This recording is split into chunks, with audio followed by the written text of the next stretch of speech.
makers of Grape Nuts bring you the first in this series of guest stars during the vacation of George Burns and Gracie Allen. Tonight we present Bob Burns with Tony Martin, Ray Noble and his orchestra, and yours truly, John Conte. All right, Ray. 1, 2.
And now, ladies and gentlemen, as my first official act on the Grape Nuts program, I should like to present that celebrated spinner of tall yarns who will lead off our guest star list while George Burns and Gracie Allen are vacationing in New York.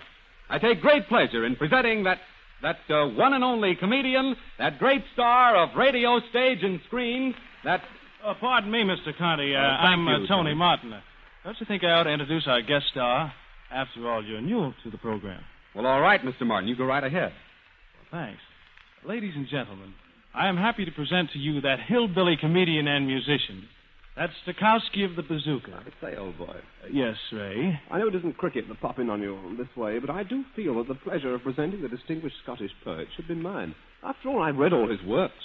Scotch poet? Ray, who do you think this man is? Well, Robert Burns, of course. Didn't you ever hear of Annie Laurie?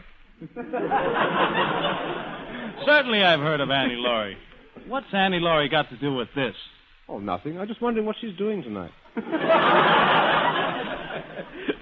Well, it looks like there's only one way to get this show started. Ladies and gentlemen, allow me to present... No, allow me. On the contrary, allow me. Well, come on, let's all do it. Okay. Righto. 1, 2, 3.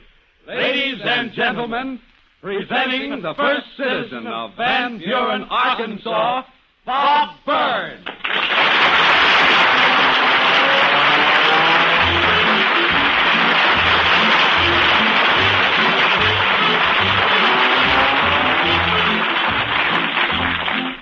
I want to thank you boys for that introduction. You've done a mighty good job there, but you boys can go now. Well, don't you want us to stay here with you, Bob, and help you? No, boys, this means too much to me to be here tonight, and I don't feel like sharing my glory with three stooges. You know, I want to tell you people that it took me a long time to get here, and I've worked awfully hard to get this far. I started out in the East on a program that advertises yeast, and I worked my way up. I finally got on a program out here that I've been on for a long time now that advertises cheese, crooners, and racehorses.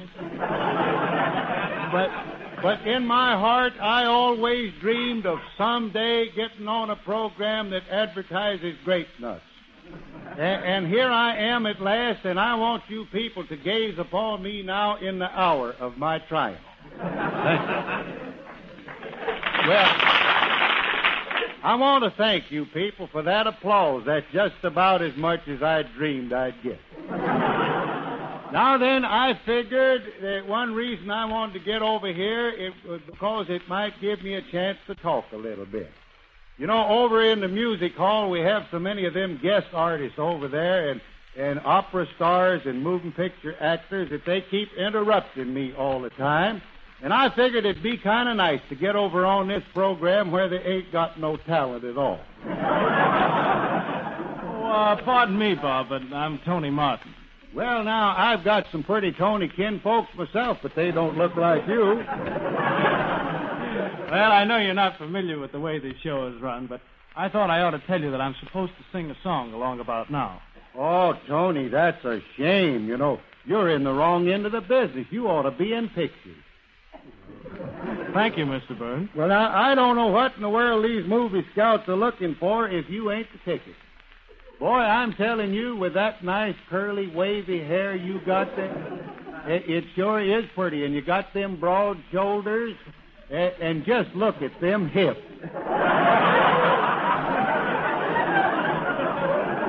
Boy, I want to tell you, you are a beautiful animal. Well, thank you, Bob. It must be the suit. Well, now, that is a right pretty suit you got on there. You know, I've often wondered what Crosby does with his old clothes.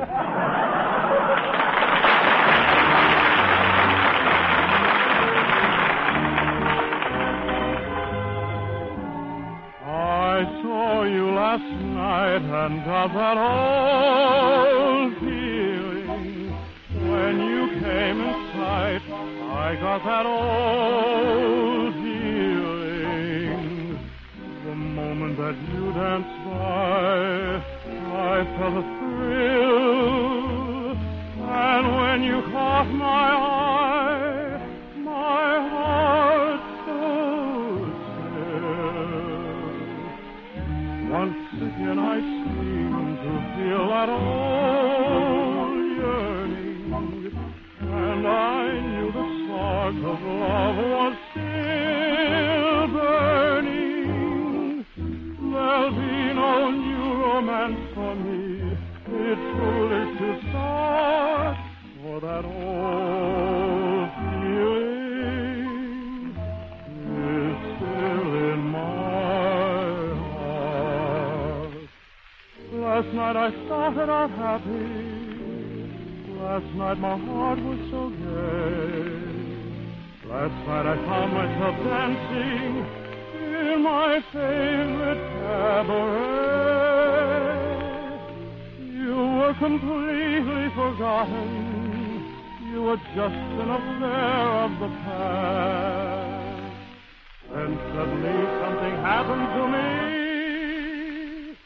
and I found my heart beating oh so fast. Once again I seem to feel that old feeling, and I knew the spark of love was still burning. There'll never be a new romance for me. It's foolish to start, for that old feeling is still in my heart.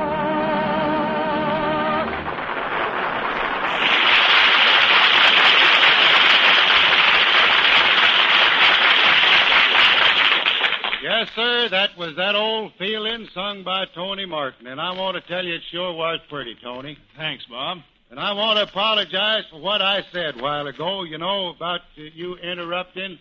It ain't my fault. It's just that I come from a family of people that don't like to be interrupted. Now I was just thinking about my Uncle Fudd. There's a man that don't bother nobody, and he don't want anybody to bother him. And I'll never forget the time we was sitting out under the shade of a tree one time, and we'd been sitting there for about 2 hours, and neither one of us had said a word. And finally I looked up and I saw a hornet on his coat collar. And in a quiet voice I said, "Hey." And he sat there for 15 minutes, and finally he looked at me and he says, "If you don't quit that blabbing, I'm going in." Well, I says, "I just wanted to tell you you got a hornet on your coat collar." And he says, "Well, I didn't bother you, and for the last hour and a half you've been practically sitting on a rattlesnake." You know,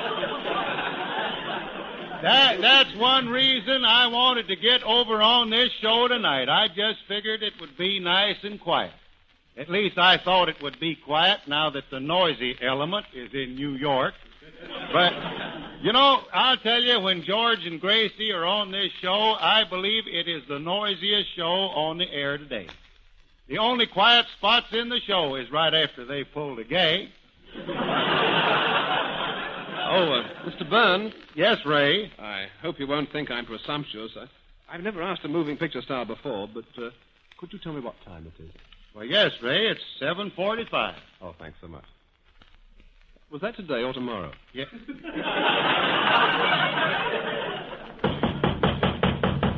Doggone it, there's somebody knocking on the door. You know, I was kind of in hope we wouldn't get all them raps tonight. Well, you can't have too many raps on a chilly night like this, do you think? Well, Ray, will you see who that is? You know, that's one feature I've noticed they got on this show. Every time the show gets dull, they have somebody knock on the door. I declare, I bet some evenings they wear out 2 doors over here. Who is it, Ray? Well, there's a gentleman who says he wants to see you about some financial losses he's had. What does he look like? Well, he's very thin and shabby looking, and his trousers are dreadfully frayed. Well, now, I'm awfully sorry for the man, but there ain't a thing in the world I can do. I can't help it if he insists on betting on Bing's horses. I declare, you know, that's a kind of a bum gag, but Bing is used to bum plugs like this. I just said that so you'll know this is the right show. Pardon me for running in so quick, Mr. Burns, but it got so dull I thought I'd better not take time to knock. Well, now, who in the world are you? My name's Maisie Allen. Allen. Well, now, this wouldn't happen again in 1,000 years. Her name's Allen. I was just thinking what a good name that would be for a team, Burns and Allen. Well, they've already got a team named Burns and Allen. Yeah, but they'll be gone 4 weeks. Nobody's going to remember them that long. Well, now, that's what I want to see you about. You know, down home, everybody tells me I'm just another Gracie Allen. Well, now, come to think of it, you do talk exactly like Gracie does. You know, and I figured if I can do George Burns just a little bit, people won't miss him at all. Well, I'll do my part. Well, now, let's get going. Well, now, now, Maisie, why did you leave home? Well, I left home on account I got 2 fellers in love with me, and I don't know which one of them to marry. They're just exactly alike, except one has got fallen arches and the other has got fallen hair. Yeah, well, outside of that, they're exactly alike. Yep, except one raises hen eggs and the other raises owl eggs. Well, at least they're in the same business. Yep, except when a hen lays eggs, she's proud of it and she cackles. Well, now tell me about the owls. Can't you tell Feather they've laid a knot?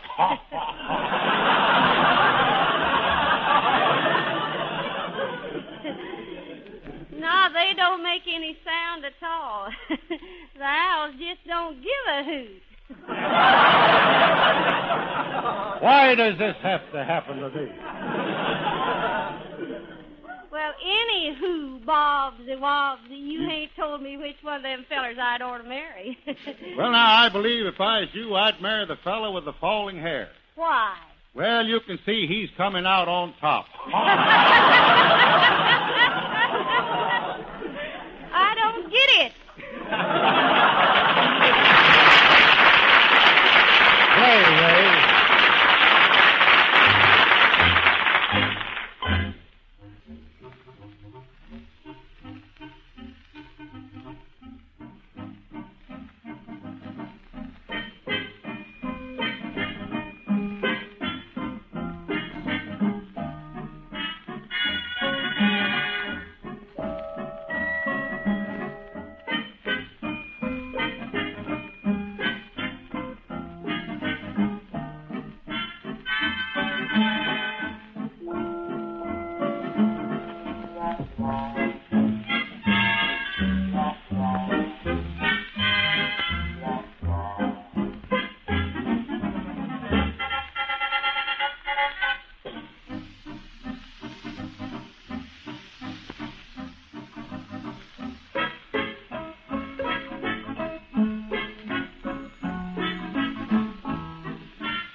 I just can't express myself. I don't know anything in the world I could say about your music that hasn't already been said. You know, I remember one time down home, we was listening over the radio, and you was playing one of them pieces like that. And when you got through, I turned to Grandpa Snazzy, and I says, well, Grandpa, what do you think of it? And he says, boy, I haven't heard anything like that since a carload of empty milk cans ran into a truckload of live ducks. Thanks for the compliment, old man. Oh, he thanks me. Now, I want to tell you that Ray, there is a polite man. There is a gentleman. And I bet he's got noble blood in his face. You know, I've often wondered if that ain't what's the matter with my kinfolks down home, the men folks. They just ain't got no culture. They're always doing and saying things they shouldn't, and that's the only thing in the world that keeps us out of the 400 back there in Van Buren. We got a 400 in Van Buren. That leaves about 127 of us that ain't doing so good.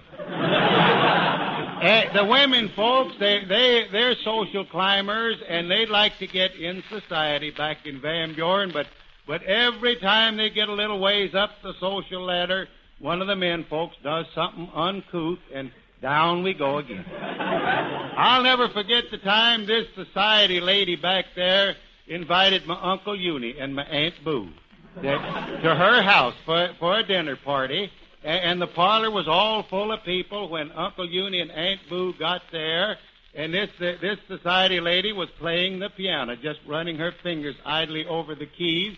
And she turned to Uncle Uni when they come in, and she says, would you like to have a sonata before dinner? And he says, well, I had a couple on the way over, but I could stand another one. I don't see why in the world my men folks don't either keep their mouths shut or stay in the background. Now, here it was at that party. The place was full of people. And do you think he took one of them chairs that was sitting around the edge of the parlor? No, sir. He plunked himself down in a chair right in the middle of the parlor. And there he sat, you know, with his trousers pulled up with one red sock and one green one. And one of them society ladies sat there and stared at him through her lorgnettes for a long time at them socks, and she says, my, that's a novel pair of socks you have on, one red one and one green one. And he says, yes, ma'am, and I got another pair at home just like them. I'll never forget when the butler come to the door and told him dinner was ready. That's all Uncle Uni needed. He made a dash for the dining room table, and he knocked people over, and he got to the table just in time to ease into a chair, just as the lady was starting to sit down in it. And this lady, she had the lorgnettes, too. She looked at him and says, that's awfully rude to take a chair away from a lady. And he says, I didn't take it away from you, sister. I beat you to it fair and square. And he did, too. I will say that for him. If anything, she had a head start on him. But it was at the table when the conversation started that Uncle Uni really done himself proud. The husband of this society lady was talking about his social activities, and he was one of them playboys down there. He belongs to the Hardscrapple Country Club at Fort Smith. And he was telling about his social activities, and he says Sunday, he says, I motored to the golf club, and I golfed till sundown, and then I motored to town, and I dined, and then I danced till daylight. And Uncle Uni says, well, I've been having quite a time myself. He says, Monday, I muled to the cornfield, and he says, I gee-hawed till sundown, then I muled home again, and then I suppered till dark, and I piped till 9, and then I bedsteaded till daylight. And then he says, I breakfasted till it was time to go muling again. Now then, tonight, I'll never forget what my aunt used to tell him. Tell Uncle Uni every time he went to a party and disgraced her like that. I'm going to play a song using almost the exact words. She used to say, Uni, how come you do me like you do? Will you play that, Ray, please?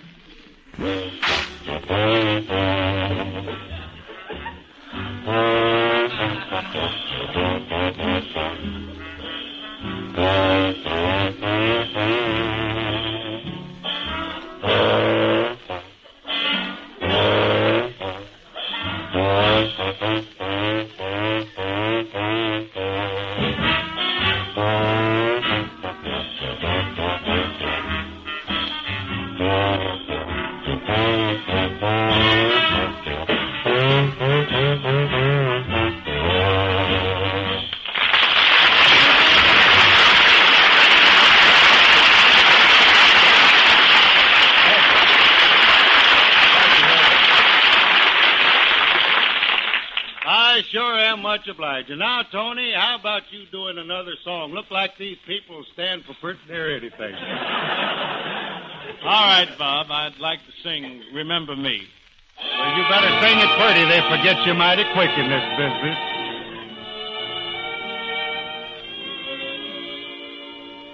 Do you remember one September afternoon? I stood with you and listened to a wedding tune. And didn't I go with you on your honeymoon? Remember me. Do you recall a cottage small upon a hill, where every day I had to pay another bill? And if I'm not mistaken, do I pay them still? Remember me. I can see that little angel on your knee. Can you see? He kind of sort of looks like me. For I'm the boy whose only joy is loving you, who worries till he hurries home when day is through. And I'm the guy you give your goodnight kisses to. Remember me. And now, ladies and gentlemen, the number I had the pleasure of introducing in the new Fox picture, Life Begins in College. Why talk about love when there's so much to be done? Words can't reveal the way I feel. They never ring true. Why talk about love when a kiss is so much fun? Why waste our time on words when I'm with you? The wisest men will always recommend that actions speak louder than words.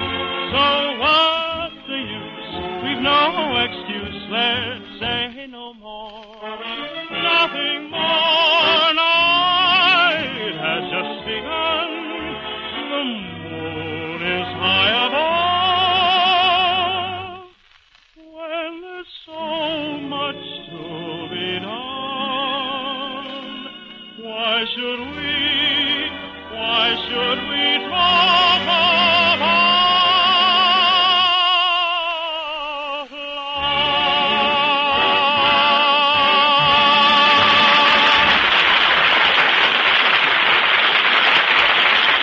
Thank you, Tony. And I'll always remember how pretty you sang that number.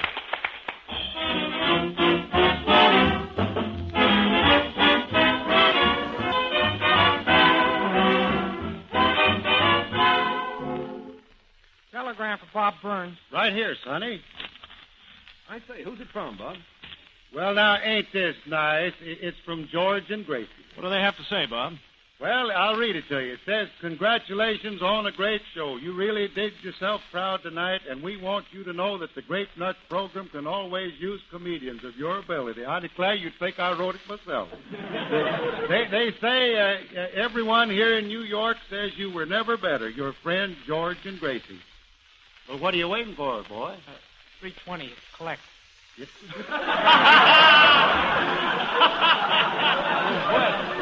What's so funny about that? What are you laughing at? It's probably one of their jokes. Oh, a joke. Oh.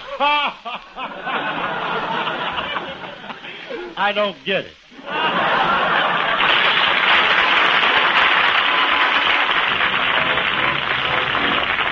with us again next week at the same time over these same stations when the makers of Grape Nuts bring you another of the noted stars who are appearing on this program during the vacation of Burns and Allen.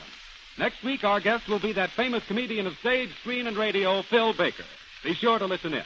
This is John Conte saying good night for the makers of Grape Nuts. This is the National Broadcasting Company.